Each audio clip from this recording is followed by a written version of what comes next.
वंदे मातरम। युवा साथियों, विशेषकर ऐसे युवा साथी जो रोजगार की तलाश में है और जो राजस्थान रोडवेज में परिचालक बनना चाहते हैं, उनके लिए महत्वपूर्ण विज्ञापन जारी किया गया है।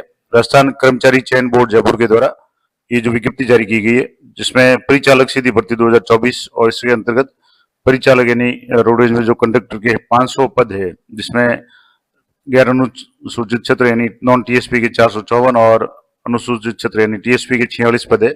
कुल 500 पद है। इसमें किस तरीके से आवेदन होगा, अंतिम तारीख क्या होगी आवेदन की, और सबसे बड़ी बात एग्जाम क्या होगा, योग्यता क्या होगी, कौन कौन आवेदन कर सकता है, और परीक्षा का पैटर्न और सिलेबस वगैरह क्या होगा, सारी जानकारी मैं आपको दूंगा।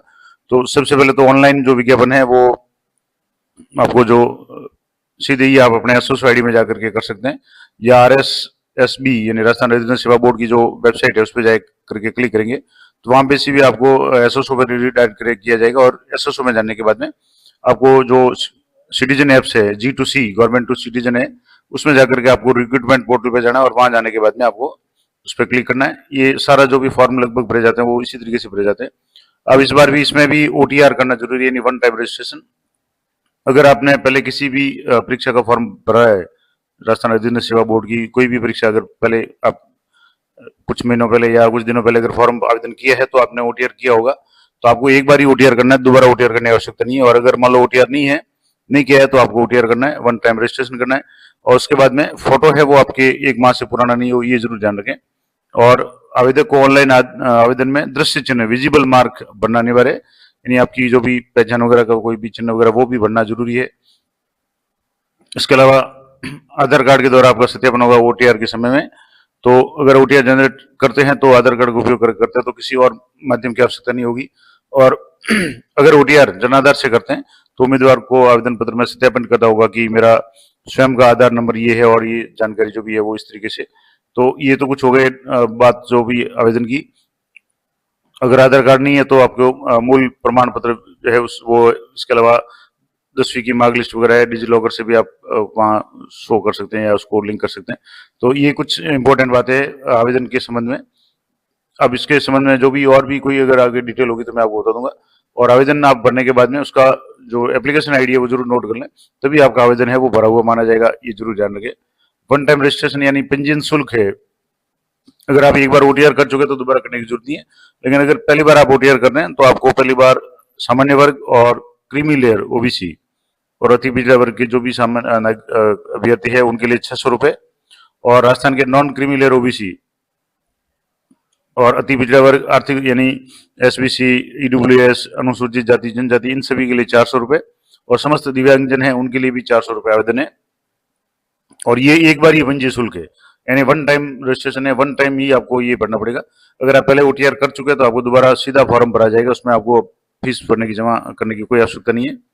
इसके अलावा ये जरूर ध्यान रखें कि जो भी राजस्थान के बाहर के जो भी निवासी है वो सामान्य में माने जाएंगे, उनको विशेष कैटेगरी का कोई लाभ नहीं मिलेगा, तो ये जरूर ध्यान रखें।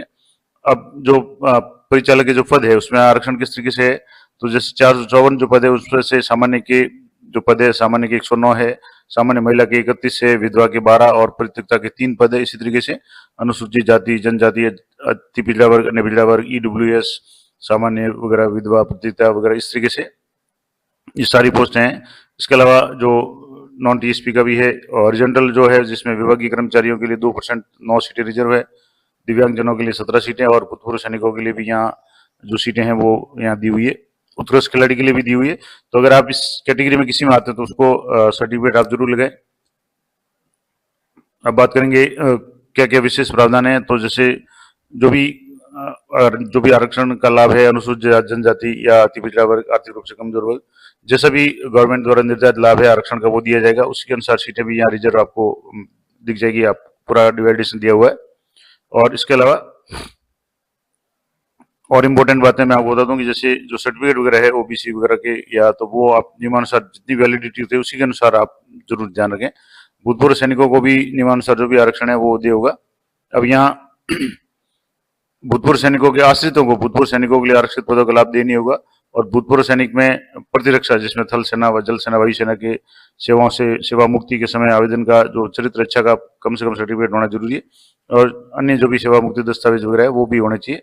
और इसके बाद में ये कुछ विशेष कैटेगरी अगर है तो उसके लिए है।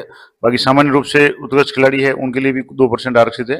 तो जो भी खिलाड़ी जिनके पास में उत्कृष्ट खिलाड़ी का सर्टिफिकेट है तो वो आप देख लें, यहाँ से पूरी ये लिस्ट दी हुई है कि जैसे अंतर्राष्ट्रीय खेल संस्था कौन कौन सी है, अंतर्राष्ट्रीय ओलंपिक समिति, एशिया ओलंपिक परिषद वगैरह, इन सब में अगर आपने भाग लिया है और जिसमें नियमानुसार अगर टीम स्पर्धा या व्यक्तिगत रूप से आपने प्रतिनिधित्व किया है तो उसी के अनुसार आपको यहाँ बेनिफिट मिलेगा। ये अगर आवश्यकता हो तो आप पूरा देख सकते हैं। ये पूरी पीडीएफ मैं आपको टेलीग्राम चैनल पे दे दूंगा, या आप राजस्थान सेवा अधीनस्थ बोर्ड की जो वेबसाइट है इस पे भी आप प्राप्त कर सकते हैं। अब कुछ इंपॉर्टेंट बातें, जो वेतनमान की बात करें तो परिचालक के लिए 7वें वेतनमान के अनुसार पे मैट्रिक्स लेवल 5 है।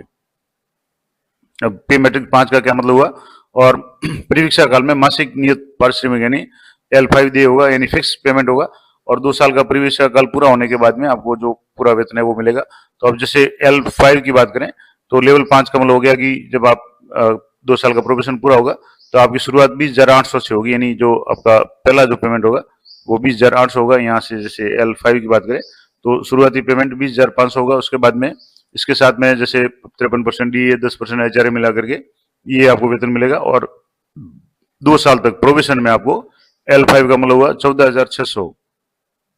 अभी जैसे आप अगर लग जाते हैं तो 2 साल तक आपको 14,600 यानी L5 का जो फिक्स पेमेंट है प्रोबेशन में वो 14,600 है, वो मिलेगा। तो ये तो हो गई वेतनमान की बात। अब बात करते हैं योग्यता की। तो शैक्षणिक योग्यता में न्यूनतम आपके पास में सेकेंडरी परीक्षा यानी 10वीं उत्तीर्ण होना जरूरी है। 10वीं अगर उत्तीर्ण नहीं है तो आप आवेदन नहीं कर सकते। दूसरा जो इम्पोर्टेंट, इससे भी ज्यादा इम्पोर्टेंट जानकारी या आवश्यकता है या योग्यता है वो है परिचालक का लाइसेंस और बैज। कंडक्टर की अगर आप पहले भी किसी साथी ने अगर कंडक्टर के रूप में काम किया हुआ है रोडवेज में, अगर जैसे टेम्परेरी रूप में अगर काम किया हुआ है तो उन सभी के लिए कंडक्टर लाइसेंस बनवाना जरूरी होता है, जो प्रत्येक जिला मुख्यालय पर निर्धारित जो भी डॉक्टर वगैरह है वो और उनकी सुपरविजन में जो लाइसेंस बनता है तो आप जिला मुख्यालय से पता या जो भी रोडवेज के कार्यालय से प्राप्त इसकी जानकारी प्राप्त कर सकते हैं। परिचालक का लाइसेंस होना और बैज होना जरूरी है, जिसमें फर्स्ट एड का प्रशिक्षण वगैरह का जो भी सर्टिफिकेट वगैरह होता है वो सारा होता है। उसका लाइसेंस है वो एक तरह से लाइसेंस, उसका लाइसेंस का आपके नंबर भी होना चाहिए और अंतिम तारीख तक आपके लाइसेंस होना जरूरी है। यानी जब इस भर्ती का फॉर्म भरेंगे तो अंतिम तारीख तक आपके पास में डॉक्यूमेंट होना जरूरी है, और अन्यथा आवेदन की अंतिम तिथि के बाद अगर शैक्षणिक योग्यता या लाइसेंस अगर आप प्राप्त करते हैं तो इस भर्ती के लिए आप पात्र नहीं होंगे। तो ये जरूर ध्यान रखें हमेशा कि जो भी भर्ती की वैकेंसी निकलती है उसमें जब भी लास्ट तारीख हो फॉर्म अप्लाई करने की, उस दिन तक आपके पास में निर्धारित योग्यता का सर्टिफिकेट होना जरूरी है, अन्यथा आपका चयन हो भी जाता है तो आपके डॉक्यूमेंट वेरिफिकेशन में आपको रोक दिया जाएगा। इसके अलावा अन्य शैक्षणिक योग्यता में जो भी उम्मीदवार है उसका स्वास्थ्य, मानसिक शारीरिक स्वास्थ्य अच्छा होना चाहिए।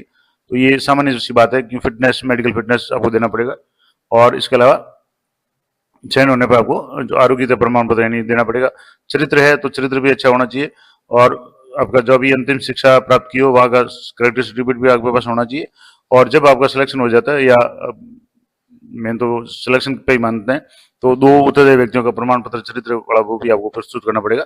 तो ये सारा काम तो आपके हो जाएगा, कोई समस्या नहीं है। दूसरी सबसे इंपॉर्टेंट बात थी कि परिचालक का लाइसेंस और बैज ये आपके पास होना जरूरी है, और 10वीं पास होना जरूरी है।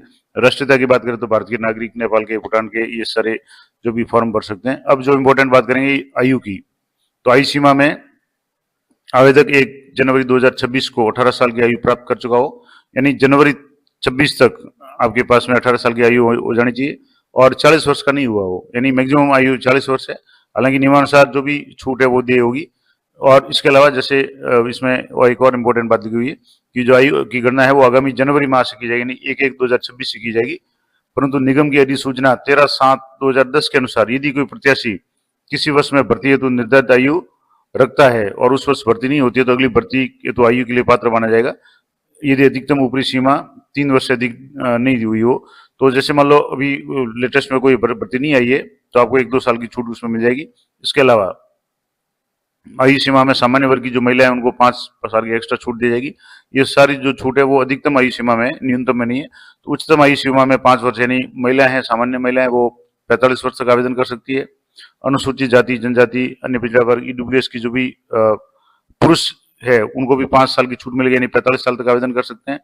अनुसूचित जाति, जनजाति, अन्य पिछड़ा वर्ग, ईडब्ल्यूएस की महिलाएं हैं वो 10 साल यानी 50 साल की आयु तक वो आवेदन कर सकती है। इसके अलावा जो भी अन्य नियमानुसार जो आरक्षण है, भूतपूर्व सैनिकों के लिए 10 साल की छूट होगी, लेकिन जैसे मैक्सिमम 50 या जो भी है उस हिसाब से। इसके अलावा विधवा व विवाह विच्छिन्न महिलाएं यानी परित्यक्ता महिलाएं, उनकी अब कोई आयु सीमा नहीं होगी। और निश्चित की गई, सरकार द्वारा निश्चित की गई सेवानिवृत्ति आयु से कम हो, यानी सेवानिवृत्ति आयु मान लो 60 साल है, तो 59 साल की महिला अगर इस कैटेगरी में है तो भी आवेदन कर सकती है। लेकिन उनको अपना जो भी सक्षम अधिकारी का प्रमाण पत्र, जैसे कोई विधवा कैटेगरी से महिला आवेदन कर रही है तो पति की मृत्यु का प्रमाण पत्र, या विधवा विवाह विच्छिन्न महिला को है तो कोर्ट का जो भी एफिडेविट वगैरह जो भी है, तलाकनामा, डिग्री वगैरह है, वो आपको प्रस्तुत करना पड़ेगा। ये हो गया आयु संबंधी। और भी जो भी नियमानुसार जो भी छूट है वो मिलेगी। पेंशन की बात करें तो नए नियुक्त होने वाले कर्मचारियों के लिए राज्य सरकार द्वारा जो भी पेंशन है, ओल्ड पेंशन दी जा रही है, तो वो दी जाएगी। विवाह पंजीयन की बात करें तो शासन के परिपत्र के दिनांक के अनुसार, यानी जारी होने की तारीख से राजकीय सेवा में नियुक्त होने हेतु विवाह पंजीयन करवाना आवश्यक है। अगर आपका विवाह हो चुका है तो आप प्रमाण पत्र बना लें और वो आवश्यक होगा। पंजीयन शुल्क कराने या ऑनलाइन आवेदन की अंतिम तिथि क्या है, तो आप ओटीआर अगर आप कर चुके हैं तो आपको शुल्क जमा नहीं कराना, सीधा आपको फॉर्म भरना है। और अगर आपने एक बार भी फॉर्म नहीं और भरा है और आप ओटीआर अगर करवाना चाह रहे हैं तो आपको ओटीआर है वो 500-600 जो भी मैंने अभी बताया था वो आपको राशि है। और इसके लिए आपको आवेदन है वो 27/3/2025 यानी आज 27 तारीख हो चुकी है, आज से आवेदन शुरू हो चुके हैं और दिनांक 25/4/2025 को यानी 25 अप्रैल तक, आगामी लगभग 1 महीने तक आप है वो आवेदन कर सकते हैं। और ऑनलाइन आवेदन पत्र, ये तो आप फीस भर सकते हैं और आवेदन का भी सेम तारीख है, 27/3 से लेकर के 25/4 तक रात्रि 12 बजे तक आप आवेदन भी कर सकते हैं और फीस भी भर सकते हैं। और फीस भरना और आवेदन करना दोनों लगभग साथ में ही होता है। तो और अगर आप ओटीआर कर चुके हैं तो आपको फीस भरने की आवश्यकता नहीं, सीधे ही आप आवेदन कर लें। 2 मिनट का काम है, बहुत ज्यादा काम नहीं है। अब इसके लिए परीक्षा का जो आयोजन होगा, तो बोर्ड द्वारा जो परीक्षा चालक है उसके लिए विस्तृत जो विज्ञप्ति भी जारी की गई। और परीक्षा है वो या तो कंप्यूटर पर आधारित होगी या टैबलेट आधारित होगी या ऑफलाइन भी ओएमआर सीट जिसमें ऑब्जेक्ट टाइप के प्रश्न गोले करने, उस टाइप से भी हो सकते हैं। जैसे भी होगा वो आपको सूचित कर दिया जाएगा। और इसके अलावा प्रश्न पत्र है बोर्ड की साइट पे है, वो आपको मिल जाएंगे जब भी होंगे। अनापत्ति प्रमाण पत्र है, तो अगर आप पहले से किसी सेवा में है तो आपको एनओसी अपने विभाग से जरूर लेनी है। इसके अलावा अगर योग्यताएं क्या क्या है, तो अगर मान लो पहले से जीवित पत्नी और दूसरा विवाह किया या ऐसे कुछ जो भी सामान्य नियम है, संतान संबंधी जो नियम है, तो 1/6/2002 या उसके बाद में 2 से अधिक संतान नहीं हो, जिसमें कुछ और जो छूट वगैरह दी हुई है, तो वो ये आप देख लें जरूर। अब आवेदन कैसे करना है, तो आपको आवेदन है वो एसएसओ पे जाकर के रिक्रूटमेंट पोर्टल में जाकर के करना है। इसके अलावा आपको जो से क्या क्या डॉक्यूमेंट चाहिए, तो एक तो आपको फोटो चाहिएगा, 10वीं की मार्कलिस्ट, आपका कंडक्टर का जो भी प्रमाण पत्र है या लाइसेंस है वो चाहिए, बैच चाहिए। इसके अलावा फोटोग्राफ स्कैन करना है, तो आपको फोटोग्राफ 1 माह से ज्यादा पुराना नहीं हो। और इसके अलावा जो भी इसकी केबी वगैरह है वो आप देख लें, चश्मा अगर पहनते तो लगाए, अन्यथा नहीं लगाना है। और जो 50 केबी से 100 केबी के बीच में होना चाहिए, 100 केबी से ज्यादा का फोटो है वो अपलोड नहीं होगा। इस तरीके से आपको अपने हस्ताक्षर भी अपलोड करने पड़ेंगे। हस्ताक्षर भी आप ब्लू पेन या ब्लैक पेन से करें और क्लियर हस्ताक्षर करें, जेपीजी फॉर्मेट में। ये भी 20 से 50 केबी तक होना चाहिए। और इसके अलावा परीक्षा के बाद परीक्षा का जो प्रश्न पत्र होगा वो भी बोर्ड की साइट पे और अपलोड करके की जारी की जाएगी। और जो भी अगर आपको कुछ आपत्ति है तो वो दर्ज करवा सकते हैं, वो परीक्षा के बाद की बात होगी। ऑनलाइन अगर आपने आवेदन कर लिया और उसमें कुछ गलती रह जाती है तो आप निर्धारित तिथि के बाद, यानी जैसे विज्ञप्ति जारी 14/7/2023 द्वारा ये ओटीआर में जो भी था वो भी आप कर सकते हैं। इसके अलावा जो भी होगा आपको नियमानुसार जो शुल्क दे करके, 300 रुपये का शुल्क दे करके कुछ चीजें हैं वो आप अपडेट कर पाएंगे, लेकिन सारी चीजें नहीं कर पाएंगे। इसलिए जो सूचनाएं आप ओटीआर में कर रहे हैं उनमें संशोधन का भी एक ही चांस होता है, शैक्षणिक योग्यता वगैरह में। तो कोशिश करें कि ओटीआर में आपकी गलती नहीं हो, ताकि बाद में आपको करेक्शन का जरूरत नहीं पड़े। ऑनलाइन आवेदन आप प्रत्यार्थ करना चाहते हैं तो जो भी संशोधन करने के बाद में 7 दिवस के भीतर आप अपना आवेदन है विड्रॉल कर सकते हैं, वापस कर सकते हैं, ले सकते हैं। इसके अलावा जो भी प्रमाण पत्र हो ओरिजिनल फोटो कॉपी आपके पास में होनी जरूरी है। और जो भी निर्धारित योग्यता है वो आपके पास में होनी जरूरी है। जाति प्रमाण पत्र की बात करें तो ST/SC का प्रमाण पत्र है वो जीवन पर्यंत रहता है, यानी आपको अपडेट कराने की जरूरत नहीं है। लेकिन ओबीसी नॉन क्रीमी लेयर का है वो आपके 1 साल के लिए होता है और आपको अगले साल उसको वापस या तो नया करना या उसको सत्यापित करवाना पड़ेगा शपथ पत्र से, और अधिकतम 3 साल तक कर सकते हैं। इसी तरीके से ईडब्ल्यूएस का सर्टिफिकेट है, उसको भी आप 1 साल के लिए वैलिड होता है, उसको 2 साल तक अगर उस दायरे में आ रहे हैं, आपकी आय है, तो अधिकतम 3 साल तक, यानी 1 साल तो वैलिड है, 2 साल आप उसको शपथ पत्र देकर के बढ़ा सकते हैं। इसके अलावा उत्कृष्ट खिलाड़ी है, विधवा महिला है, सैनिक है, परित्यक्ता कोटा, जिसमें भी कैटेगरी में है आपके पास में निर्धारित जो सर्टिफिकेट होना जरूरी है। अब बात करेंगे सिलेबस की। तो लिखित परीक्षा है वो बहुविकल्पीय यानी वस्तुनिष्ठ प्रश्न होंगे, ऑब्जेक्टिव प्रश्न होंगे, और जिसमें कुल 100 प्रश्न पूछे जाएंगे और प्रत्येक प्रश्न 1 अंक का होगा, यानी 100 अंकों की परीक्षा होगी और 2 घंटे का समय होगा, यानी 120 मिनट का समय होगा।